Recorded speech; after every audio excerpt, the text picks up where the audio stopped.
L'Azerbaïdjan libère 17 prisonniers de guerre arméniens, annonce Nicole Pachinian.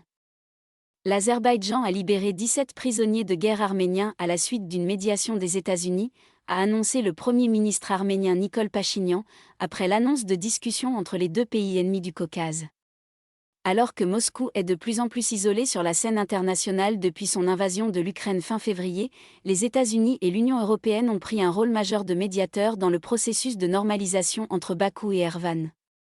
J'apprécie grandement les efforts des États-Unis pour aider au retour de nos 17 prisonniers de guerre, a déclaré Nicole Pachinian sur Twitter, ajoutant espérer de nouveaux progrès pour résoudre les questions humanitaires et établir la paix dans la région.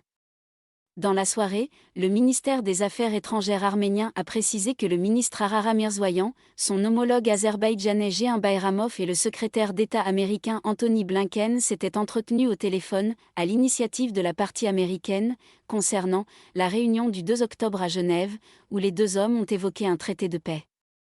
Anthony Blinken a salué cette libération et réitéré l'engagement des États-Unis en faveur d'une issue pacifique au conflit, ajoutant que Washington apprécie les pas positifs de l'Arménie et de l'Azerbaïdjan pour aller vers un accord de paix durable. Le mois dernier, au moins 286 personnes ont été tuées dans ces affrontements.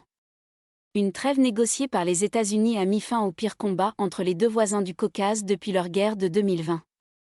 L'Arménie, alliée de la Russie, et l'Azerbaïdjan, soutenus par la Turquie, se sont affrontés lors de deux guerres au cours des 3 dernières décennies pour le contrôle du Nagorno-Karabakh, une enclave majoritairement peuplée d'Arméniens rattachés à l'Azerbaïdjan. Ces discussions font suite à la rencontre entre le président azerbaïdjanais Ilham Aliyev et le premier ministre arménien Nicole Pachinian le 31 août à Bruxelles, sous la médiation de l'UE. La guerre de 2020 entre l'Arménie et l'Azerbaïdjan avait coûté la vie à plus de 6500 soldats et s'est arrêtée après un cessez-le-feu négocié par la Russie.